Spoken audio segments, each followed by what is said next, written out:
नमस्ते। आंतर भारतीय राष्ट्रीय बाल आनंद महोत्सव कार्यक्रम में आप सभी का स्वागत है। हमारे देश के बच्चे देश के भावी नागरिक हैं। देश के भविष्य की सारी आशाएं इन्हीं पर टिकी हुई हैं। हर व्यक्ति के जीवन में उसका बचपन जीवन का सबसे स्वर्णिम काल होता है, क्योंकि बचपन में हम लोग पूरी तरह चिंताओं से दूर खेलना, खाना, मौज मस्ती करना, यही होता है जीवन में। और इस बचपन के आनंद को हम बचपन में महसूस नहीं करते, पर जब बड़े हो जाते हैं तब हमें अपने बचपन की याद आती है और हम सोचते हैं कि काश वो बचपन के दिन फिर से लौट आए। हिंदी की एक कवयित्री हुई हैं सुभद्रा कुमारी चौहान। उन्होंने बचपन पर एक बहुत सुंदर कविता लिखी, जिसकी 4 पंक्तियां मैं आपको सुनाती हूँ। बार बार आती है मुझको मधुर याद बचपन तेरी, गया ले गया तू जीवन की सबसे मस्त खुशी मेरी। चिंता रहित खेलना खाना, वह फिरना निर्भय स्वच्छंद, कैसे भूला जा सकता है बचपन का अतुलित आनंद। चिंता रहित खेलना खाना, सचमुच बचपन में हमें कोई चिंता नहीं होती, क्योंकि हमारी चिंताओं का भार उठाने के लिए हमारे माता पिता होते हैं। वे सुबह से रात तक जी तोड़ मेहनत करते हैं ताकि उनके बच्चों को अच्छी पढ़ाई का अवसर मिले और जीवन सुचारू रूप से चले। तो इस तरह बचपन का समय हमारा बहुत ही अच्छा होता है। बाद में चल के जब हम जीवन में आगे बढ़ते हैं तो हमें बहुत से अवसर मिलते हैं जब हम अपनी अलग अलग कलाओं का विकास करें। और इसी श्रृंखला में आंतर भारती वालों ने यह जो कार्यक्रम रखा है, बाल आनंद महोत्सव, इस कार्यक्रम के माध्यम से बच्चों को एक बहुत ही अच्छा अवसर मिल रहा है कि जिसके माध्यम से वे अपने अंदर छिपी हुई कलाओं को बाहर लाएं और उनको विकसित करें। और एक दो नहीं, उन्होंने ऐसी कई कलाओं की सूची दे रखी है कि आपको जिस क्षेत्र में रुचि हो, आप उस कला को विकसित कर सकते हैं।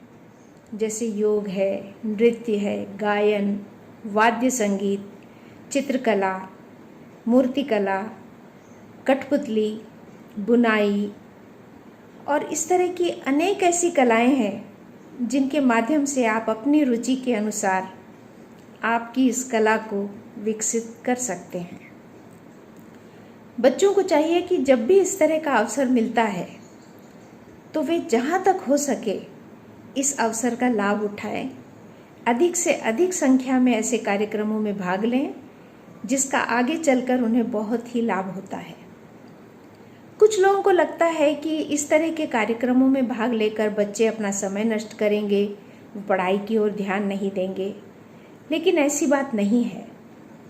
हमने देखा है कि जो बच्चे आगे बढ़ चढ़कर अन्य कलाओं में भाग लेते हैं, वैसे बच्चे पढ़ाई में भी अच्छे होते हैं, क्योंकि उनका चहुमुखी विकास होता है इसके माध्यम से। एक बच्चे के जीवन में पढ़ाई का भी उतना ही महत्व है जितना चित्रकला, खेलकूद, संगीत, नृत्य आदि का महत्व है। तो दोनों ही चीज़ों में बच्चों को अवसर मिलने चाहिए, जो कार्य आंतर भारती कर रहा है। इस तरह के कार्यक्रमों में भाग लेकर बच्चे अपना भविष्य भी संवारते हैं, क्योंकि ऐसा देखा गया है कि जिन लोगों ने अपने बचपन में केवल किताबी कीड़ा ही बनकर किताबों के साथ पढ़ाई में अपना समय बिताया और उसके अलावा कोई भी कला विकसित नहीं करी, उन लोगों का जीवन आगे चलकर जब वो सेवानिवृत्त हो जाते हैं, रिटायर हो जाते हैं, तो उन्हें समय काटने में बहुत अधिक कठिनाई होती है, क्योंकि जीवन भर पढ़ाई के अलावा उन लोगों ने कुछ भी नहीं किया और वो भी पढ़ाई केवल तकनीकी पढ़ाई हुई है। तो उन्हें समझ नहीं आता कि हम अपना खाली समय कैसे बिताएं। इसके विपरीत जिन लोगों ने पढ़ाई के साथ साथ किसी भी अलग तरह की कला को भी विकसित किया है, उन्हें समय काटने में कोई कठिनाई नहीं होती। कोई और कला ना सही, अगर आप पढ़ने की भी रुचि अपने अंदर पैदा कर लें तो किताबें मनुष्य की बहुत अच्छी मित्र साबित होती हैं। और अगर आपने इस तरह की किसी कला को विकसित किया है तब तो फिर आपको समय काटने में कोई कठिनाई होगी ही नहीं। तो ये कलाएं हमारे जीवन का एक बहुत ही महत्वपूर्ण अंग है। और आज के समय में जबकि तकनीकी रूप से हम कई परिवर्तन आए हैं, विकास हुआ है, ऐसे में आप लोगों ने देखा कि पहले इंटरव्यू होते थे तो केवल आपके कितने अंक आए हैं उसके आधार पर आपको नौकरी मिल जाती थी। लेकिन आज ऐसी बात नहीं है। आज केवल अंक दिखाने से नौकरी नहीं मिलती।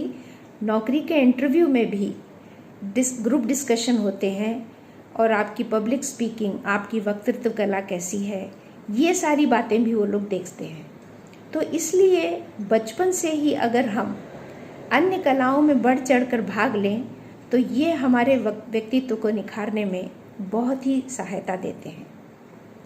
एक और बात, एक बार मैंने कहीं एक बोर्ड देखा था और उस पर लिखा हुआ था कि आप सीसीटीवी कैमरा के सामने हैं, कृपया मुस्कुराएं।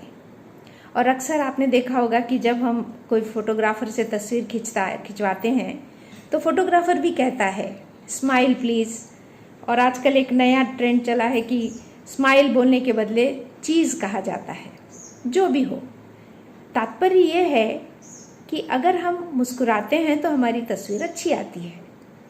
तो मेरे मन में एक विचार आया कि 1 मिनट के मुस्कुराने से जब तस्वीर अच्छी आती है तो अगर हम हमेशा ही मुस्कुराते रहें तो हम हमेशा ही अच्छे लगेंगे। और बच्चे तो हंसते खेलते बहुत अच्छे लगते हैं। ऐसा लगता है जैसे फूलों से भरी कोई क्यारी को देख लिया है। इसलिए आप तकनीकी रूप से कितना भी विकास कर लें, लेकिन अपने अंदर के बचपन को हमेशा जगाए रखिए।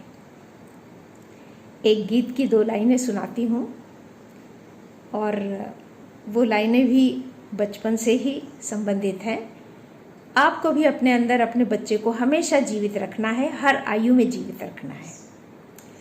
उठे सबके कदम देखो रम पम पम, अजी ऐसे गीत गाया करो, कभी खुशी कभी गम, तारा रम पम पम, हंसो और हंसाया करो।